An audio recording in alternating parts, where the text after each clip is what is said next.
साथियों, आप देख रहे हैं BMTV यूट्यूब चैनल। मैं सतवंत सिंह राणा। सभी साथियों को फूले सो अम्बेडकर प्यार, जय भीम, जय जोहार, जय संविधान। साथियों, अभी तक आप लोगों ने मेरे चैनल को सब्सक्राइब नहीं किया तो सब्सक्राइब करें, बेल आइकन को प्रेस करें, वीडियो नीचे कमेंट जरूर करें। साथियों, इस वीडियो के माध्यम से बात करेंगे कि एक सोशल मीडिया पर पेपर की कटिंग वायरल हो रही है और ये कटिंग कब की है इसके बारे में कोई मैं पुष्टि नहीं कर सकता हूँ, लेकिन सोशल मीडिया पे अलग अलग तरह के लोग इस कटिंग को वायरल कर रहे हैं और ख़ासकर इस पेपर की कटिंग के माध्यम से बीएसपी और मायावती को टारगेट किया जा रहा है और मायावती पर लगातार भगवाकरण का आरोप भी। मायावती बीएसपी भगवाकरण, बीएसपी आरएसएस के समर्थन में, बीएसपी बीजेपी के समर्थन में, इस तरह के बहुत सारे अलग अलग लोगों के क्रॉस आर्गूमेंट बीएसपी के ऊपर है और बीएसपी के बीजेपी के प्रति नरम रवैया को लेकर लगातार लोग अलग अलग तरह के आर्गूमेंट करते हैं। तो साथियों, ये पोस्ट क्या है सोशल मीडिया पर, ये वायरल हो रही है। साथियों, हमारे स्क्रीन पर देख सकते हैं, ये पोस्ट है, नीले से भगवा हुआ बसपा का रंग, राम परशुराम जुड़े काशी के संग, मतलब राम परशुराम जुड़े कांसी राम के संग, तिलक तराजू और तलवार, ये नारा के बारे में लिखा है। बहुजन समाज पार्टी का एक विज्ञापन सतीश मिश्रा ने दिया हुआ फ्रंट पर लगा है। लिखा है मायावती की सोशल इंजीनियरिंग के बारे में बताया गया है। ब्राह्मणों पर दांव क्यों? तो ये साथियों कभी की खबर है, इसकी मैं पुष्टि नहीं कर सकता हूँ, लेकिन ये सोशल मीडिया पे वायरल हो रही है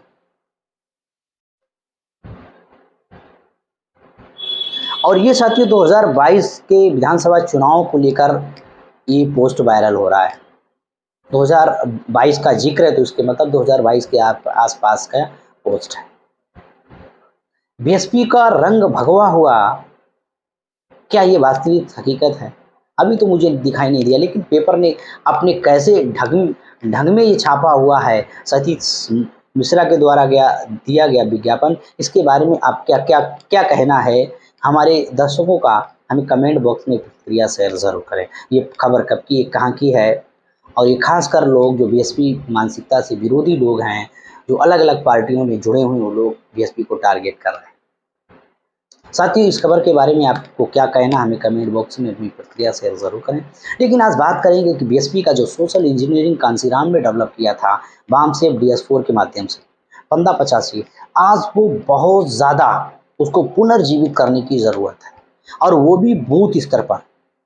बूथ स्तर पर पंदा 85 का मूवमेंट पुनर्जीवित करना, क्योंकि पंदा 85 का मूवमेंट 95% पूरे भारत में बूथ स्तर पर 85% की बहुमत है।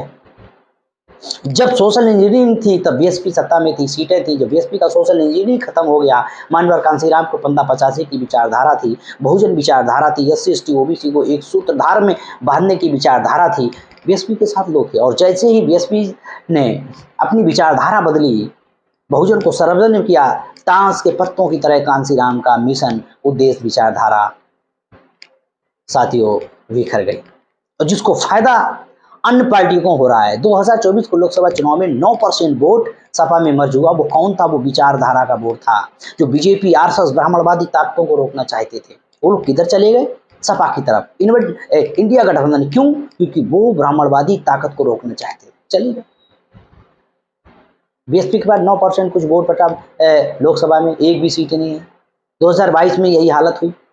तो इसकी समीक्षा करने की जरूरत है बड़े पैमाने पर नेताओं को, और एक बूथ स्तर पर एक बड़ा स्ट्रॉन्ग पंदा 85 के मूवमेंट पुनर्जीवित करने की जरूरत है। मेरी बातें आपको बहुत हल्की में लगेंगी, आपको कह रहे ये तो ऐसे लोग बकवास करते रहते हैं, लेकिन जो मैं कह रहा हूं ये मेरे हद तक, जो मैंने गाँव में जाकर लोगों की स्थितियां देखी हैं, लोगों का अटेंशन देखा है बीएसपी की तरफ, विचारधारा की तरफ, लोग क्यों दूर भागे, इसके बहुत सारे अलग अलग लोगों के कारण हैं। वो सुनकर समस्या का समाधान कर बूथ स्तर पर अगर बीएसपी के पंदा 85 मूवमेंट को पुनर्जीवित नहीं किया गया एक मूवमेंट के तौर पर, और चुनाव के समय राजनीतिक तौर पर उसको कन्वर्ट नहीं किया गया, आने वाले समय में कोई सफलता मिलने वाली नहीं।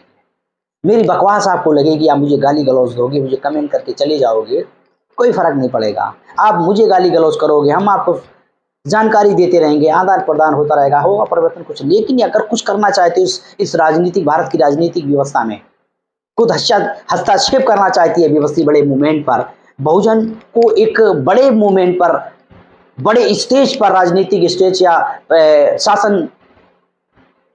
शासन के स्तर पर एक न्याय देना चाहते हैं, अधिकार को संरक्षित करना चाहती है बीएसपी, तो बीएसपी को अपने मूवमेंट में बहुत ज़्यादा परिवर्तन करने की ज़रूरत, क्योंकि बीएसपी को सवर्ण वोट 1% नहीं दे रहा है। और ये नहीं कि सवर्ण वोट के अधीन बहुजन वोट है। अब ये बहुत सारे रेर मामले हैं जहां आज भी ब्राह्मणवादियों का वर्चस्व है, जहां कम संख्या में खासकर एससी के लोग हैं तो उनके दबाव में वोट करते हैं। लेकिन आज बहुजन भी लाठी चलाने बराबर हो चुका है। आज शेड्यूल कास्ट के लोग क्रिया की प्रतिक्रिया करते हैं, लाठी चलाते हैं, संघर्ष करते हैं। और बीएसपी के लिए मुझे याद है कि मैं वो बहुत छोटा था, मेरे घर परिवार के लोग बीएसपी के लिए संघर्ष करते थे, वोट डालने के लिए लड़ाई हो जाती थी बूथ पर। मेरे याददाश्त है, मैं बहुत छोटा था, बीएसपी का बूथ लगाता था, मैं अपने परिवार लोगों के साथ जाता, देखता था कि लड़ाई हो जाती थी एक गांव दूसरे गांव के प्रति, बीएसपी का वोट कम पड़ रहा है, उधर वोट कम पड़ रहा है। तो ये जुनून था लोगों के अंदर, एक बीएसपी की तरफ जो एक झुकाव था, लगाव था, एक विचारधारा का लगाव था कि हमारी पार्टी है। शेड्यूल कास्ट की जो जातियां लगभग में उत्तर प्रदेश में थी, ये कोई ऐसी जाति नहीं थी शेड्यूल कास्ट में जो बीएसपी से 70 से 80% जुड़ी नहीं थी। वो एक बोझ बेट था। वो बेस वोट में मुस्लिम लोग सहयोग करते थे।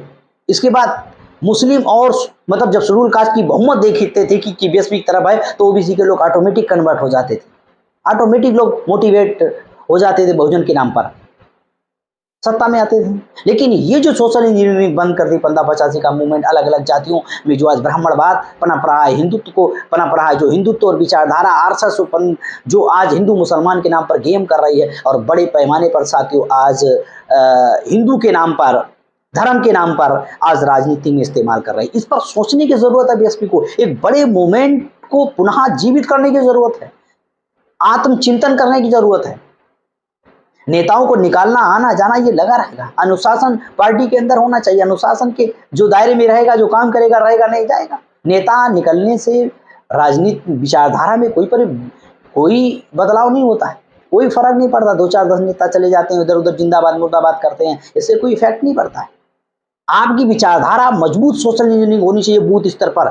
बूथ स्तर से ही सीट जीती जाती है, नेता के चेहरे पर नहीं जीती जाती है। विचारधारा के आधार पर बूथ स्तर पर जितनी मजबूती होती है, उस आधार पे ही सीट रिजल्ट में कन्वर्ट होती है।